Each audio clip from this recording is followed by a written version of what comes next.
39 லட்சம் ரூபாய் இணையவழி மோசடி வழக்கில் ஹைதராபாத்தை சேர்ந்த இன்ஜினியரை புதுச்சேரி இணையவழி போலீசார் கைது செய்தனர்.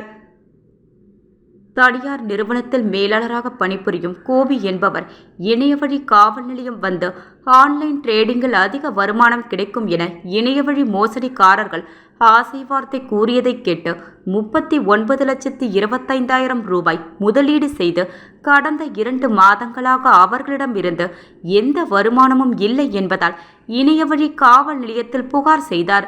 அது சம்பந்தமாக முதுநிலை காவல் கண்காணிப்பாளர் IPS கலைவாணன் உத்தரவின் பேரில் வழக்கு பதிவு செய்து விசாரணை செய்யப்பட்டதில் 18 வங்கி கணக்கினருக்கு கோபி பணம் அனுப்பியிருப்பது தெரியவந்தது.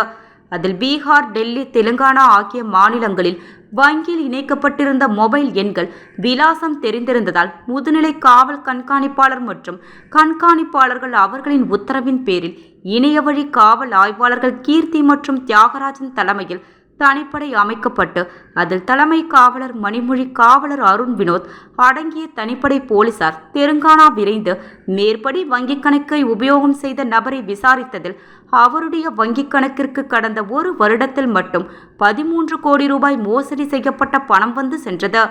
இது தெரிய வரவே அவரை கைது செய்து தலைமை குற்றவியல் நீதிபதி முன்பு ஆஜர்படுத்தி சிறையில் அடைத்தனர்.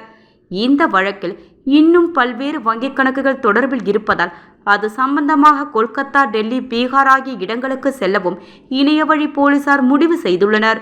இது பற்றி இணையவழி காவல் முதுநிலை கண்காணிப்பாளர் பொதுமக்களுக்கு கூறுவது என்னவென்றால், உங்கள் வங்கிக் கணக்கை நாங்கள் உபயோகப்படுத்திக் கொள்கிறோம். உங்கள் வங்கிக் கணக்கிற்கு எவ்வளவு பணம் வருகிறதோ அதற்கு 2% உங்களுக்கு கமிஷன் தருகிறோம் என்று யாரும் உங்களுடைய வங்கிக் கணக்கை கேட்டால் கொடுக்க வேண்டாம். பெரும்பாலும் இணையவழி மோசடிக்காரர்கள் இதுபோன்று மற்றவர்களுடைய வங்கிக் கணக்கிற்கு மோசடி செய்யப்பட்ட பணத்தை பெற உபயோகப்படுத்துகின்றனர்.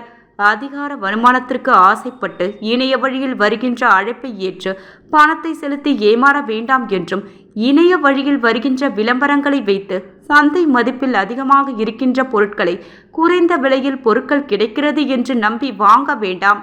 கட்டாயம் நீங்கள் இணையவழி மோசடிக்காரர்கள் ஏமாற்றப்படுவீர்கள் என்று பொதுமக்களுக்கு எச்சரிக்கை விடுத்துள்ளனர்.